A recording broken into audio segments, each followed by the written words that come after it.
High everyone, my name is Bhairab Roy, staff officer cum instructor, disaster management and civil defence. তোমরা সকলেই জানো আমি SY পদে কর্মরত আছি। তো আমরা আজকে দেখব পিএসসি ক্লার্কশিপ 2019।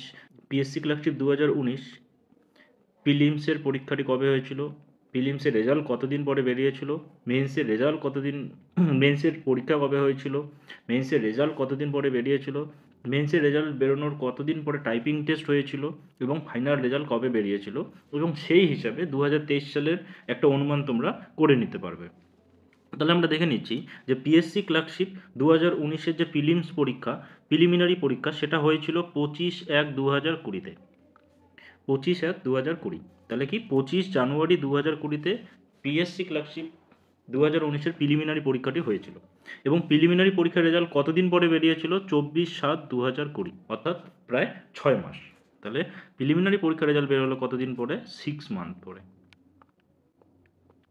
6 মান্থ পরে পিএসসি ক্লার্কশিপ প্রিলিমিনারি পরীক্ষা 2019 সালের সেটা বেরিয়েছিল।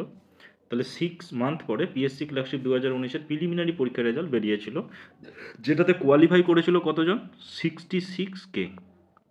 তাহলে 66,000 ক্যান্ডিডেট পাস করেছিল মেন্স দেওয়ার জন্য কোয়ালিফাইড, এবং সেটি ছিল কত গুণ? 9.13 গুণ। তোমরা এটা ভালো করে জানো, 9.13 গুণ কিন্তু ক্যান্ডিডেটকে পাস করানো হয়েছিল মেন্সের জন্য।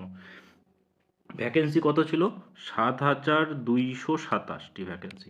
ওকে, আচ্ছা, এবার কি আসলো? প্রিলিমিনারি রেজাল্ট বের হয়ে গেল। মেন্স এক্সাম ডেট, মেন্স পরীক্ষা কবে হলো? 6/12/2020, অর্থাৎ 6 ডিসেম্বর 2020-তে কী হলো? মেন্স পরীক্ষা হলো। তাহলে প্রিলিমিনারি রেজাল্ট এবং মেন্সের মধ্যে ডিফারেন্স কত দিনের? 7 থেকে 12, অর্থাৎ 5 মাস। তাহলে প্রিলিমিনারি এবং মেন্সের যে প্রিলিমিনারি রেজাল্ট এবং মেন্স এক্সামের যে ডেট, সেটির ডিফারেন্স কত? 5 মান্থ। 5 মান্থ। তাহলে প্রিলিমিনারি পরীক্ষার রেজাল্ট বেরোনোর পরে 5 মাস পাওয়া গিয়েছিল মেন্সের প্রিপারেশন নেওয়ার জন্য, যেটাতে 66K ক্যান্ডিডেট পাস হয়েছিল এবং মেন্স পরীক্ষা দিয়েছিল, এবং আমি নিজেও মেন্স পরীক্ষা দিয়েছিলাম। মেন্স এক্সাম রেজাল্ট ডেট, তাহলে মেন্সের রেজাল্ট কবে বেরোলো? 23/9/2021, অর্থাৎ 23 সেপ্টেম্বর 2021। তোমাদের আমি আগে বলেছিলাম পিএসসি 23 তারিখে একটা রেজাল্ট বের করেছিল, 23 তারিখ সন্ধ্যার দিকে, এবং সেই রেজাল্টে কোনো রিজার্ভেশন রুলস ফলো হয়নি। অর্থাৎ এটা পিএসসি কী করতে চেয়েছিল, যে কোনো ক্যান্ডিডেট, কোনো দেখা গেলো কোনো এসসি ক্যান্ডিডেট জেনারেলের কাট অফ ক্লিয়ার করেছে প্রিলিমিনারি পরীক্ষায়, আচ্ছা, তাকে জেনারেল হিসেবে কাউন্ট করেছে, এবং সেজন্য মেন্স এক্সামের যে রেজাল্টটি এসেছিলো সেটাতে রিজার্ভেশন রুল ফলো হয়নি, এই জন্য সবাই মেল করেছিল পিএসসিকে অনেক, এবং ফাইনালি পিএসসি 24 তারিখ সন্ধ্যার দিকে এই রেজাল্টটি তুলে নেয়। তো সেই 23 তারিখে যে রেজাল্টটি এসেছিলো, আমি তখন ব্যাংকের পরীক্ষা দিতাম অ্যাকচুয়ালি। তো আমার জিকে খুব স্ট্রং ছিল না, আমার জিকে খুব একটা স্ট্রং ছিল না। তো আমি জাস্ট পরীক্ষায় ম্যাথ এবং ইংলিশ করে এসেছি, এবং জিকের কিছুটা পার্ট করে এসেছি। তো আমার স্কোর ছিল 64, তোমরা জানো সকলেই। আমার প্রিলিমিনারি পরীক্ষার রেজাল্ট, আমার যে স্কোর সেটা ছিল 64। তো আমি মেন্স দিয়েছিলাম। মেন্সে আমি বেঙ্গলিতে পেয়েছিলাম কত? 21, আর ইংলিশে পেয়েছিলাম কত? 34। তো ফাইনালি আমার স্কোর ছিল 119, 119। তো পিএসসি ক্লার্কশিপ যখন 23 তারিখে রেজাল্টটি বের করে, তখন কিন্তু খুব বেশি জনকে পাস করায়নি। যখন 24 তারিখে রেজাল্টটি বের করে, অর্থাৎ 66,000 যে ক্যান্ডিডেট মেন্স দিয়েছিল, সবার মার্কস শুদ্ধ দিয়ে দিয়েছিল। Preliminary marks, Bengali descriptive marks এবং ইংলিশ ডেসক্রিপটিভ মার্কস, সেটা কিন্তু শো করিয়েছিল পিএসসি। তো এটা পিএসসি যথেষ্ট ভালো করেছিল।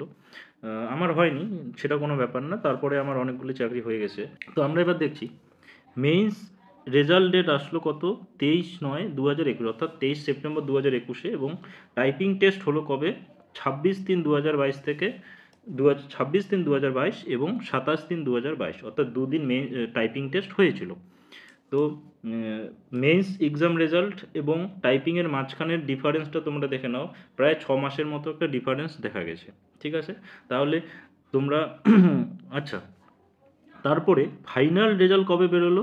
6/7/2022। একদম ফাইনাল রেজাল্ট, যেটাতে শর্ট লিস্টেড হলো এবং কে কোন ডিপার্টমেন্টের ক্লার্ক হিসাবে জয়েন করবে সেটার রেজাল্ট বের করলো পিএসসি। সেটা হচ্ছিল 6/7/2022। এবার আমরা দেখব পিএসসি ক্লার্কশিপ 2023-এর আপডেট। তাহলে প্রিলিমিনারি পরীক্ষা 16 এবং 17 তারিখ হয়ে গেল, তোমরা সকলেই পরীক্ষা দিয়ে আসলে। পরীক্ষার লেভেল কী ছিল? মডারেট টু হার্ড, অর্থাৎ কাট অফ একটু কম যেতে চলেছে।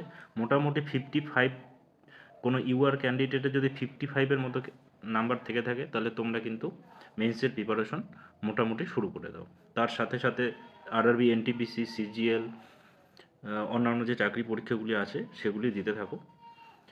এবার প্রিলিমিনারি রেজাল্ট ডেট কবে হতে পারে? আগের বছরের প্যাটার্ন অনুযায়ী, অর্থাৎ 2019 পিএসসি ক্লার্কশিপের প্যাটার্ন অনুযায়ী প্রিলিমিনারি পরীক্ষা এবং প্রিলিমিনারি রেজাল্ট 6 মাসের ডিফারেন্স ছিল। তাহলে সেই 6 মাস হিসাবে যদি আমরা ধরি তাহলে মোটামুটি এপ্রিল মে মাসে কিন্তু এপ্রিল মে 2025 নাগাদ কিন্তু রেজাল্ট আসতে পারে। তাহলে মেন্স পরীক্ষা কবে হতে পারে? মেন্স এক্সাম ডেট, তাহলে প্রিলিমিনারি রেজাল্ট এবং মেন্সের মাঝখানে 5 মাসের ডিফারেন্স থাকে আগের বছরের প্যাটার্ন অনুযায়ী, তাহলে মোটামুটি কবে আসতে পারে? অক্টোবর। এবার পিএসসি যদি চায় যে এ বছরের রিক্রুটমেন্ট আমরা 1 মাসে, 2 মাসে বা 3 মাসের মধ্যে পরীক্ষা নেব, তাহলে কিন্তু এই প্যাটার্ন ফলো হবে না। তাহলে এটা সম্পূর্ণ ডিপেন্ড করছে পিএসসি এর উপরে। তো তোমরা ভালো করে পড়তে থাকো, এবং আমি তোমাদের বলেছি তোমরা কোন চ্যানেল থেকে মেন্সের প্রিপারেশন নেবে। শান্তনময় ইনফর্মস, তোমরা আগের ভিডিওটি দেখে নিও। এই চ্যানেলটি কিন্তু খুবই ভালো, এই স্যার খুব ভালোভাবে পড়ে এবং ডাব্লিউবিসিএস, মিসলেনিয়াস সব পরীক্ষার্থীরা কিন্তু এখান থেকে প্রিপারেশন করে। আমি নিজেও ডাব্লিউবিপি, এসআই, পিএসসি ক্লার্কশিপ এবং এসওআই মেন্স 3টে ডেসক্রিপটিভ পরীক্ষা দিয়েছি এবং এই চ্যানেলটি ফলো করেই কিন্তু আমি আজকে সাকসেস। তো আমি এই চ্যানেলটি ফলো করতাম, তোমরা রিপোর্ট রাইটিং, পেসিস রাইটিং, ট্রান্সলেশনের জন্য এই চ্যানেলটি ফলো করো এবং আমার চ্যানেলটি সাবস্ক্রাইব করে দিও এই ধরনের আপডেট পাওয়ার জন্য।